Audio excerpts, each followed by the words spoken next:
본격 밀리터리 팟캐스트 밀떡을 시작합니다. 안녕하세요. 국방정론 박찬준입니다. 안녕하세요. 놀러온 정명섭 작가입니다. 안녕하세요. 태상호입니다. 네, 이렇게 밀떡이 시작됐습니다. 놀러온 정명섭 작가가 이번에는 일을 해야 됩니다. 네. 자, 블랙호크에 대한 이야기를 정명섭 작가님 중심으로 한번 이야기해보도록 하겠는데요. 역시 카덱스를 가보니까 눈에 또 띄는 것 중에 하나가 블랙호크에 대한 어떤 보이지 않는 경쟁들이 있더라고요. 한쪽에서는 조금 은근히 했고 한쪽에서는 좀 대놓고 그렇게 전시를 했는데, 그래서 블랙호크에 대한 이야기, 특히나 바로 그 개량 사업에 대한 이야기 위주로 해보겠는데요. 우선 블랙호크에 대해서 간략하게 말씀해 주시면서 특히 이제 대한민국 국군의 블랙호크 운용 현재 상태 위주로 말씀을 해주세요. 사실 UH-60 블랙호크는 시콜스키사가 UH-1의 후계 기종으로 이제 만들었다. UH-1 하면은 월남전을 상징하는 풍경 중에 하나잖아요. 그 머나먼 정글이라는 영화 보면 항상 거기서 뜨고 내리고, 그 다음에 그 후계 기종으로 이제 여러 가지 문제점들을 개량해서 나온 게 바로 UH-60 블랙호크였고, 미군이 사용하면서 여러 국가들이 사용했고, 우리도 1990년대부터 도입이 돼서 약 130여 대 정도가 육군과 공군 구조전대에서 좀 사용이 되고, 네, 정확하게 138대를 대한민국 6회 공군이 맞습니다. 도입을 했습니다. 뭐 UH-1보다 성능이 좀 나아졌고, 제가 요 얘기를 하면서 꼭 하겠다고 했던 게, 제가 현역 시절 이걸 타봤거든요. 네, 탔는데 지금도 기억나는 게 연병장에 그 물주전자로 헬기 그림 그려놓고, 그 다음에 연병장 긴 의자 있잖아요. 그거 갖다 놓고 탑승 훈련을 한 거죠, 한마디로. 근데 기억나는 게 거기서도 못 하더라고요, 사람들이. 이제 헬기라고 해서. 그 민간인 최초로 뭐 블랙호크에 띄운다고 그러고 저도 타봤는데, 육군 항작사가 아니구나. 저 항작사에서는 치누크를 탔고 항공학교에 가서 탔는데, 거기서 조종사분이 좀 재미삼아 호버링을까지는 안 했지만 좀 많이 틀었어요. 죽는 줄 알았습니다. 예. 말씀 이어가 주시죠. 저도 한 5분 날아갔더니 반나절 걸어왔던 거리를 그대로 따라갔더라고요. 근데 논밭에 내려서 축사로 잘못 들어가는 바람에 이제 소똥 냄새 맡고 돌아다녔던 기억이 나는데, 이게 이후에 이제 개량 사업이 이제 진행되고 대중 매체에도 굉장히 많이 나왔죠. 가장 유명했던 게 역시 리들리 스콧 감독의 블랙호크 다운에서 추락했던 슈퍼 61과 64가 모두 블랙호크 기종이었었고, 이 영화는 제가 보기에는 라이언 일병 구하기 이전에 전쟁 영화의 패러다임을 바꾼 맞습니다. 작품이죠. 우리 밀떡에서 전쟁 영화를 다룬 시리즈에서도 그런 언급이 있었죠. 그리고 실제 기체는 어떻게 생긴지는 아무도 모르지만, 그 넵튠 스피어 작전 때 데브그루가 타고 갔던 헬기도 블랙호크 계열이라고 돼 있지만 사실은 전혀 형태가 다를 거다라는 그 대리자님, 요 관련된 영화가 있었잖아요. 그 아카데미 상도 탄 그 영화에서 거의 유사했다고 그러던데. 제로 다크 서티라는 그쵸. 영화인데, 말씀하신 대로 굉장히 유사했다라는 평가를 받고 있거든요. 그런데 제 주변에 공군 쪽에 근무하는, 미 공군 쪽에 근무하시는 분이 있어요. 그분이 알고 얘기한 건지 모르고 얘기한 건지 모르겠는데, 제가 그런 비슷한 얘기를 했다가 한번 사석에서 씹힌 적이 있어요. 씩 웃으면서 아닐걸? 이러더라고요. 뭐 그렇다면 아닌 거죠. 예, 아무도 모르니까. 잘 써먹다가 90년대에 도입해서 이후에 수리온에 밀렸죠, 조금. 그래서 예전 기사를 보면은 그냥 전량 퇴역시킨다 라는 얘기까지 있었는데, 근데 뭐 사실 수리온에 밀렸다기보다는 육군의 그 헬기 운영 계획이 있습니다. 운영 계획상 수리온은 수린대로 간 거지. 우리가 이제 이런 말씀 많이 나오는데, 이런 거는 좀 시정을 해야 돼요. 사실 국뽕이 너무 차고 넘칩니다. 수리온에다 뭐 미르온 얘기 나오면서, 사실 수리온 나올 때는 엄청나게 우리가 비판했지 않습니까? 객관적으로 볼 때 수리온은 절대 블랙호크급의 헬기는 아닙니다. 그리고 블랙호크가 밀려날 수도 없습니다. 그거는 시정을 드려야 되겠고. 말씀 주세요. 이거 꼭 해보고 싶었어요. 2022년 4월 제143회 방위사업 추진위원회에서 기본 사업 계획이 의결이 됐습니다. 꼭 한번 해보고 싶었어요, 이거. 별걸 다 하네. 여기서 이제 기본 개량을 어떻게 하겠다라는 사업 기획안이 나왔고, 2024년 이제 올해죠. 올해 입찰 공고 및 제안서가 배포된 상태입니다. 그래서 2024년에 업체를 선정하고, 그다음에 내년 1월에서 3월 사이에 본격적으로 이제 선정이 된다라는 게 이제 언론 보도로 나온 상태입니다. 그래서 이 어떻게 개량을 하고 어떤 형태로 바꾸느냐, 뭐 이런 거에 대한 얘기를 좀 오늘 나눠볼 생각입니다. 형태가 바뀌는 건 없고, 안에 있는 항전 장비 쪽의 개량을 분명히 할 텐데, 맞습니다. 어떠한 것들이 개량되며 우리는 이런 개량을 통해서 무엇을 얻을 수 있으며 어떠한 목적으로 이걸 개량하나요? 일단 항공전자 시스템이 디지털화 된다라는 표현이 계속 나오고 있거든요. 요거는 제가 분석한 바로는 90년대에 들어왔던 그 아날로그 계기판 있잖아요. 그게 디지털. 미군은 계속 지속적으로 후계 기종이 나오고 개량을 하면서 디지털 계기판을 바뀌었는데 우리 군은 아직 그걸 못 따라잡았기 때문에 요 지점을 최신형으로 바꾸고 해양 환경 기동성을 높인 기체 구조라는 표현도 같이 나오거든요. 요거는 해상 작전을 할 수 있는 뭔가의 장치를 더한다. 뭐 기체 도료라든지 아니면 구조물에 대한 얘기.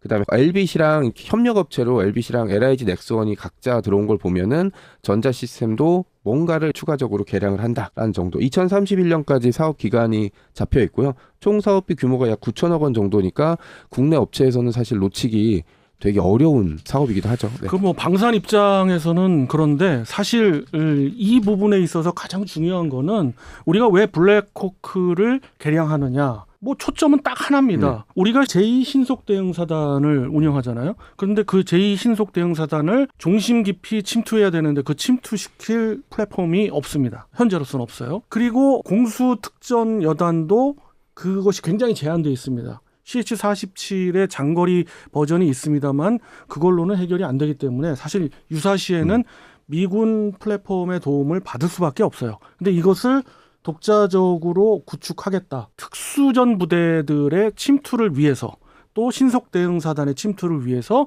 우리가 필요로 하는 블랙호크. 이것은 수리온으로도 해결이 안 되는 것이 수리온의 엔진의 문제도 있거니와 그리고 일단 추력이 좀 많이 문제가 되잖아요. 그렇기 때문에 블랙호크를 활용하는 방향으로 계획을 세운 거예요.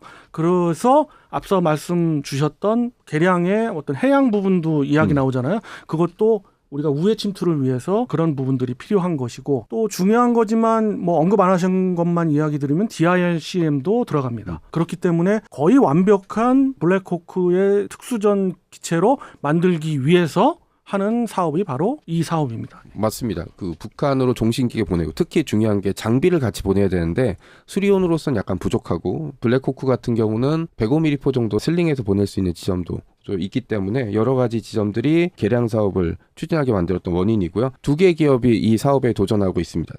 사실 국내에서 이 블랙호크 개량 사업을 할 수 있는 업체는 이 두 개밖에 없죠. 카이랑 대한항공. 이 두 개 업체고요. 두 개 업체 중에 카이는 하나 시스템, 이스라엘의 LB 시스템즈와 손을 잡았고요. 그다음에 대한항공 같은 경우는 LIG 넥스원과 손을 잡았습니다. 거기서 중요한 거 중에 하나는 카이가 LB사와 협력을 한 거는 익히 알고 있었는데 최근에 뭐 태 기자님 벌써 감 잡으신 것 같은데 시콜스키가 이제 카이의 어떤 협력을 제안해 와서 힘이 그냥 카이 쪽으로 상당히 실려 있죠. 그래서 결과론적으로 말씀드리면 카이와 시콜스키 그리고 엘빗 이렇게 3개사의 중심으로 된 어떤 하나의 세력이 있고 또 한쪽은 뭐 말씀 주셨던 대한항공인데 맞습니다. 대한항공은 LIG 넥스원과 손을 잡고 있죠. 양쪽의 회사가 다 어떤 뭐랄까 그들만의 장단점이 맞습니다. 있는데 어떤가요? 장단점은? 말씀하신 대로 카이는 시콜스키사 원 업체와 손을 잡았고 그 다음에 이 수리온을 만들었던 경험이 있다라는 걸 이제 내세우고 있는 상태이기도 하죠. 대한항공 같은 경우는 UH-60을 실제로 라이센스 생산하고 창정비도 쭉 했기 때문에 자신들이야말로 가장 적합한 업체다. 우리는 뭐 이런 생산을 하면서 겪을 어려움이라든지 시행착오가 있을 수 없다. 라는 식의 주장을 계속 제기하고 있죠. 근데 저는 개량 사업 입장에서 봤을 때는 두 개 회사가 내세울 수 있는 것만큼만 내세웠다. 이렇게 생각이 들고 그거에 대한 장점은 물론 있겠습니다만 그것이 정말 상대편을 이런 표현 어떨지 모르겠어요. 압살할 수 있는 정도의 장점은 아니라고 보는데 우리 태 기자님한테 또 질문 좀 드려보면 이 두 회사의 장점도 있습니다만 단점도 좀 있을 수도 있을 것 같아요. 단점이 있죠. 그러니까 이런 말씀을 드려도 되는지 모르겠지만 회사를 선택을 할 때 그 회사가 어떤 회사인지가 되게 중요하죠. 그 회사의 개념이나 아니면은 뭐 사업의 목표. 그런데 한 개 회사는 굉장히 좋은 결과물을 내놨음에도 불구하고 밀리터리 매니아랑 항공 팬들 사이에서 수피아라는 그런 별명으로 불려요. 근데 이거는 사실은 제가 그 회사를 모욕 주는 게 아니고 알려드리는 겁니다. 아직까지도 그렇게 불리고 있으니 아주 많은 일들을 지금 해 놓으셨고 앞으로도 하실 일이 많은데 계속 그렇게 불린다는 거는 그래도 뭔가 풀리지 않는 매듭이 있다라고 생각을 해요. 그래서 그런 거 좀 풀어야 될 것 같고 대한항공 같은 경우에 지금 보면 조금 외로운 싸움이에요. LIG, 넥스원하고만 거의 가는 건데 이게 어떻게 될지 모르겠습니다. 하지만 대한항공 같은 경우에는 말씀하신 대로 유구한 역사가 있죠. 그런데 너무 외로워요.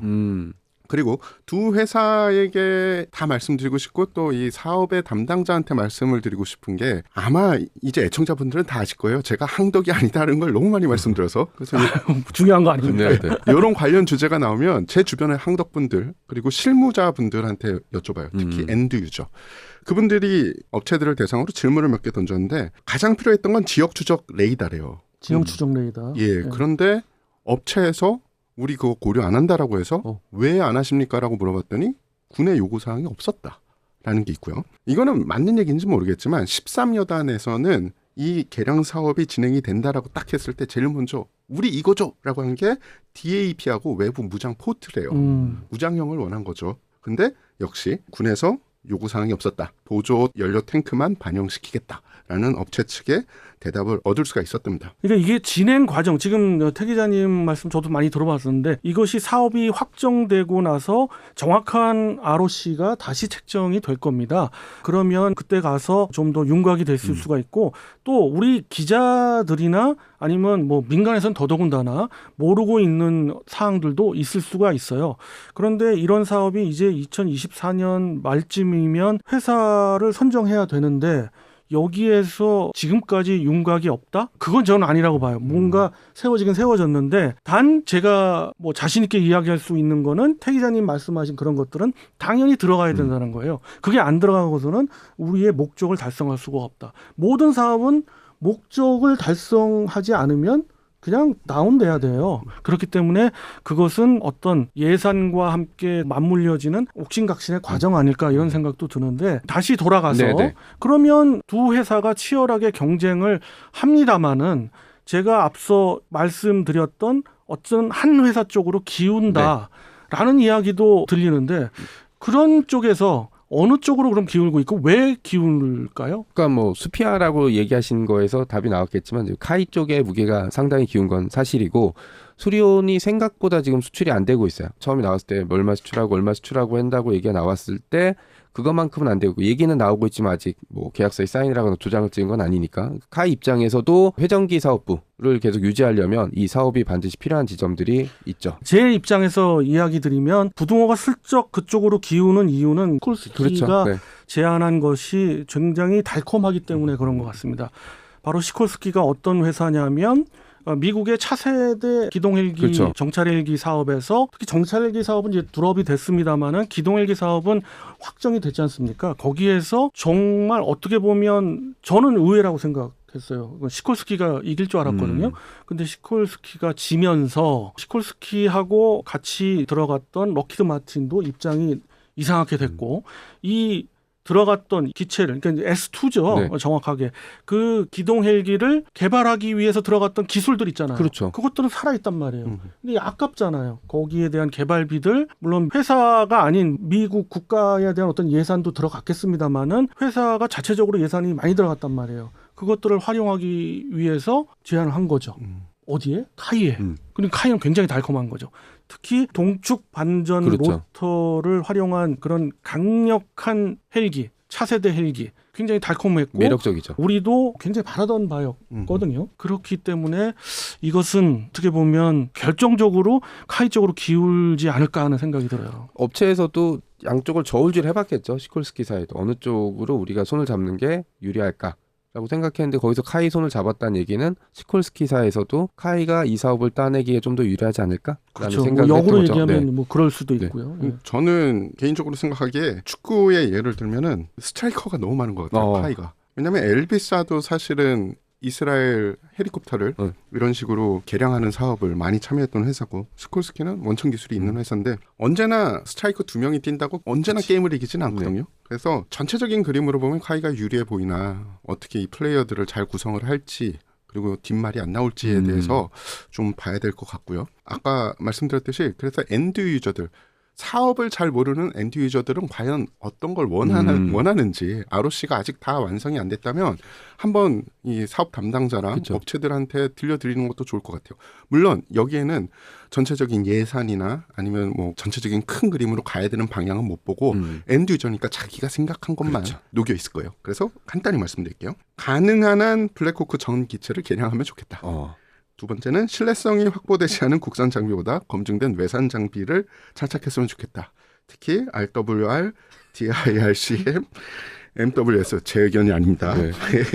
TFR, EOIR 등 엔진은 가능하다면 신품으로 교환했으면 좋겠다. 안 된다면 완전 오버로 장기간 사용으로 인한 출력 저하를 보완하자. 제가 마지막으로 이야기 드리고 싶었던 것이 바로 그 엔진이에요. 엔진은 완전 물 건너갔습니다. 그 얘기는 뭐냐면 차세대 엔진을 미국이 개발을 포기했어요. 미국은 차세대 헬기에 장착하는 엔진으로 가겠다. 지금 있는 블랙호크는 그대로 두겠다고 해서 그 부분은 뭐 논의의 여지가 없고요.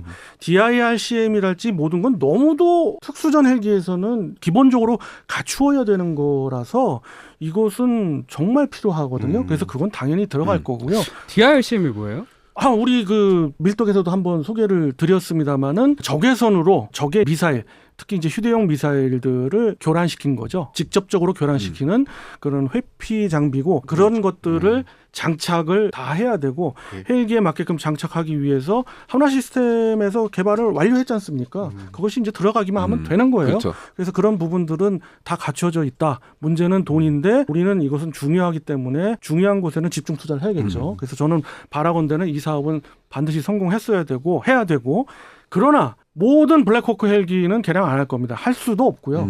아니면 적정 수준에서 한 3단계 정도로 나누어서 개량을 하겠죠. 그렇지만 가장 많이 들어가는 풀 옵션으로 들어가는 개량은 한 30여 대 정도의 특수전 헬기이지 않을까 그런 추정을 해봅니다.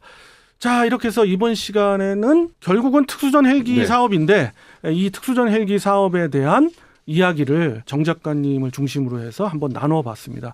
흥미롭게 들으셨으면 좋겠고요. 다음 시간에 또 다른 주제 갖고 여러분 찾아뵙도록 하겠습니다. 그럼 다음 시간까지 안녕히 계십시오.